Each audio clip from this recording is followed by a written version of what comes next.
Good afternoon, everyone. Welcome to our SKWPS performance series, Starr King Way performance series. This is our inaugural year of presenting programs, presenting art, presenting concerts, and we're so excited to end with our fourth performance this year with 21V and the group that just entered behind me, the Cantabile Youth Singers of Silicon Valley, and both under the direction of Martín and Benvento. But before we continue with the program, I just want to address your attention to the reverse side of the program, as well as the front side of the program, with a couple of matters. One is you will see at the bottom of the program a QR code which will give you, as you read, program notes, texts, translations, biographies of the artists involved, and all kinds of information there. So please refer to that during the program or as you see fit after the concert. Also on the reverse side, just a little bit of information about our, you might say, SKWPS Performance Series 1.0, because we are going to actually embark upon a 2025 series very soon. And we hope that you will return and at least look on our website for future information about the groups, individuals that will be presenting next year. We hope to announce the season in a month's time. But anyway, without any further ado, I want to heartily welcome actually the group that kind of inspired this whole year to start anyway. 21V and their mission melds so beautifully with the Unitarian Universalist mission here and what we stand for. And we're very thrilled to present these singers with this particular program, and with many thanks to their conductor, Martín Benvento. So welcome them, and we welcome you. Thank you very much.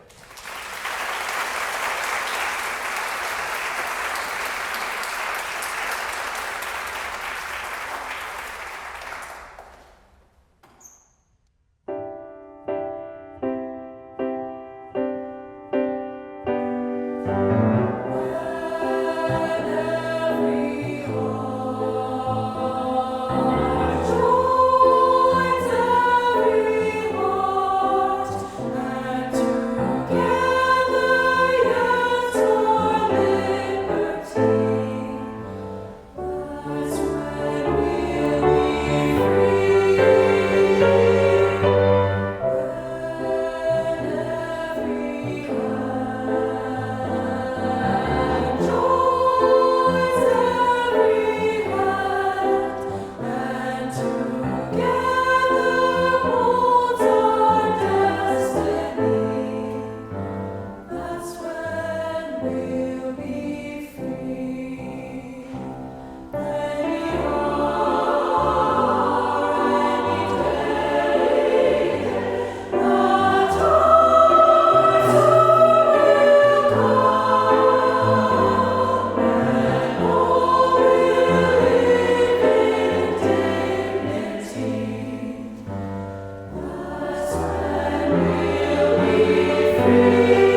right, here I am.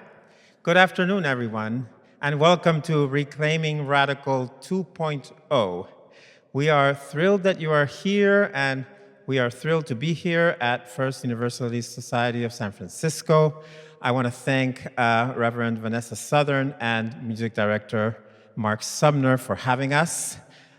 We welcome also today Aria, the select ensemble of the Cantabile Youth Singers of Silicon Valley, and with them we'll be sharing diverse choral repertoire that has themes of social justice and equality. We asked ourselves, why is it that when we look at radical movements, we see them as extreme at first? Why can't we imagine them instead as foundational on our shared humanity?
Truth Tones was commissioned to celebrate the legacy of Martin Luther King Jr. in 2009.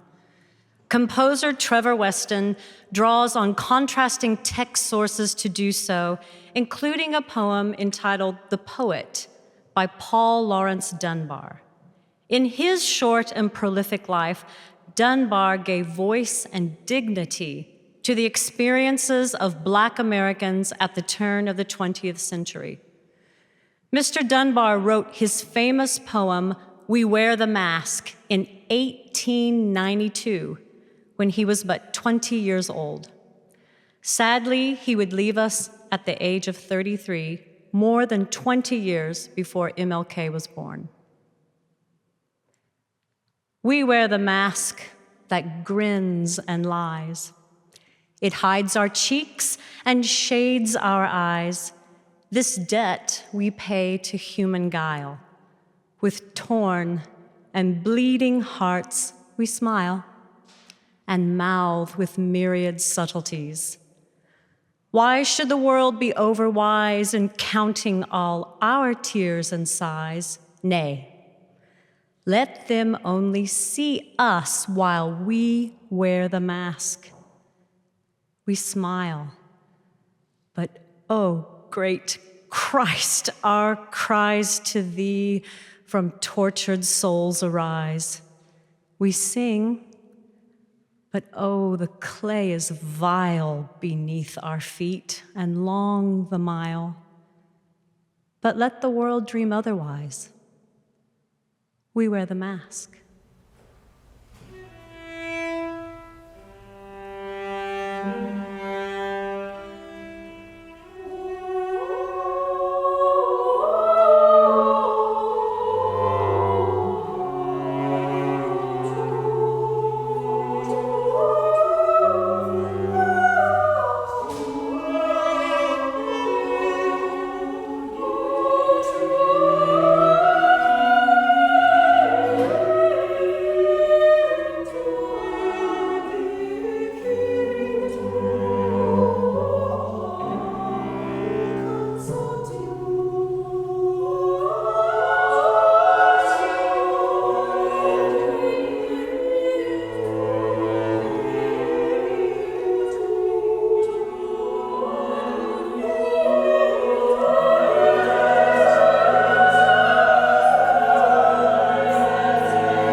In the Republic of Poetry, poets read the baboons at the zoo, and all the primates, poets and baboons alike, scream for joy.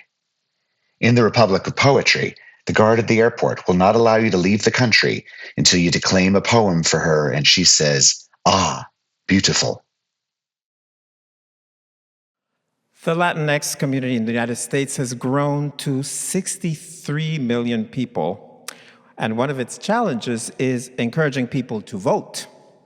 When Dolores Huerta began her career as an activist in 1955, she was involved in campaigns to register people to vote. 69 years later, Dolores, who turned 94 this past April, has continued to engage Californians in voter registration drives. Composer Chris Castro joined 21V last April when we premiered his two-part songs, specially written for 21V. Here's what he shared with the audience then. It's a real honor to write a score to celebrate the tremendous activists Dolores Huerta and Cesar Chavez. They mean so much to so many different people. This was a tough commission for me, however. I am a child of immigrants, but of immigrants who wanted us to assimilate, and quickly. Don't complain. Don't draw attention to yourself. You're not different. You must fit in. I was taken from my grandparents, where I lived for the first few years of my life, to get rid of the Spanish-speaking path I was destined for. Activists of any kind in my family, even those as overwhelmingly positive as Huerta and Chavez, were looked down upon for drawing attention to immigrants. With all these conflicts, I urge you to look at the texts. I picked them very carefully. They are celebratory, but with shades of darkness. I want to thank Martín deeply for reaching out to me. I never would have deigned to set the language that was taken from me otherwise.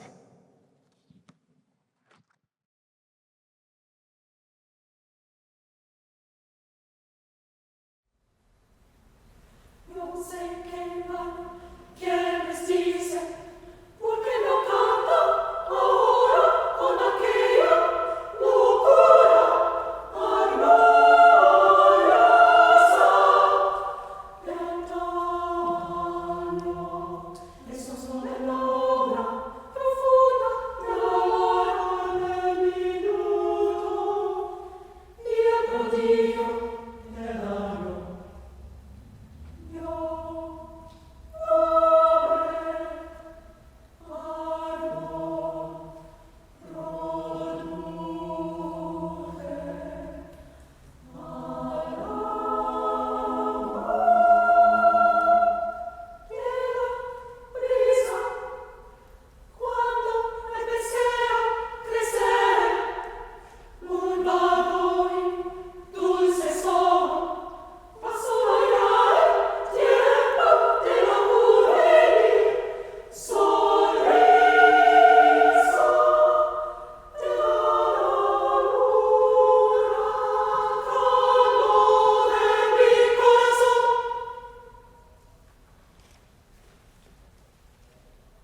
It's the greening of the trees that really gets to me. Patient, plodding, a green skin growing over whatever winter did to us. A return to the strange idea of continuous living despite the mess of us, the hurt, the empty. Fine then, I'll take it, the tree seems to say, a new slick leaf unfurling like a fist to an open palm. I'll take it all. Ruth Bader Ginsburg was the second woman and first Jewish woman to serve on the United States Supreme Court. During her tenure, Ginsburg fiercely advocated for women's rights and gender equality. In the fall of 1970, future Supreme Court Justice Ginsburg and her husband Martin Ginsburg represented Charles Moritz. A U.S. tax court decision had denied Moritz a dependent care deduction, arguing the unconstitutionality of laws that discriminate on the basis of sex alone. They won the case, which became the foundation for jurisprudence denying the constitutionality of any discrimination on the basis of sex. My Dearest Ruth is Stacey Garrop's poignant setting of the last letter written to Justice Ginsburg by her beloved husband, Marty. I found this letter in the drawer of the stand next to Marty's bed in the hospital. When we knew it was the end and I was taking him home so that he could die at home rather than in the hospital, I was just checking to see that we had everything he brought with him. And on a yellow pad, there was a letter to me. And it reads, "My dearest Ruth, you are the only person I have loved in my life, setting aside a bit parents and kids and their kids. And I have admired and loved you almost since the day we first met at Cornell, some 56 years ago. It was wrong about 56, it was nearly 60 years. We were married for 56 years. What a treat it has been to watch you progress to the very top of the legal world. I will be in Johns Hopkins Medical Center until Friday, June 25th, I believe. And between then and now, I shall think hard on my remaining health and life, and consider on balance the time has come for me to toughen out or to take leave of life, because the loss of quality now simply overwhelms. I hope you will support where I come out, but I understand you may not. I will not love you a jot less."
Marty.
No te quedes inmóvil al borde del camino. No congeles el júbilo. No quieras con desgana. No te salves ahora. Ni nunca. No te salves. No te llenes de calma. No reserves del mundo solo un rincón tranquilo, ¿no? No dejes caer los párpados, pesados como juicios. No te quedes sin labios. No te duermas sin sueño. No te pienses sin sangre. No te juzgues sin tiempo. Pero si pese a todo no puedes evitarlo, y congelas el júbilo, y quieres con desgana, y te salvas ahora, y te llenas de calma, y reservas del mundo solo un rincón tranquilo, y dejas caer los párpados pesados como juicios, y te secas sin labios, y te duermes sin sueño, y te piensas sin sangre, y te juzgas sin tiempo, y te quedas inmóvil al borde del camino, y te salvas. Entonces, no te quedes conmigo. Sharon Grayson was deputy director of the Tenderloin AIDS Resource Center, where Miss Major ran the Transgender Drop-In Center back in the late 1990s. Together, they discussed how they could improve access to the drop-in center. Miss Major was very concerned because the transgender women had to go outside in order to enter the center. She knew they were not being included, that they should have a direct connection with the rest of the resource center. Sharon and Major decided to knock out the wall that separated the drop-in center from the rest of the agency. Yeah, well, I'm the deputy director, said Sharon. I should be able to make that decision. They didn't think about permits. They thought they'd just knock the wall out, would arch it, and put nice little frilly things around. They'd make it look nice. The new executive director was not happy with the mess they created, but Sharon and Major managed to get it finished. The women, the other clients in the community, everyone loved it. Sharon shared, "That was my introduction to the side of Miss Major that is pioneering. You know, it's like, forge ahead, knock that hole in the wall. Let's open it up."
Thank you so much again for joining us this afternoon. We hope to see you at future 21V events. We have a spring program planned called Promise and Peril, and this will explore the tangled web of technology, global inequality, and the forgotten promises of the Americas, as well as including 2 world premieres. We are closing this afternoon with Sean Kirshner's arrangement of Bright Morning Stars Are Rising. Day is a breaking in my soul.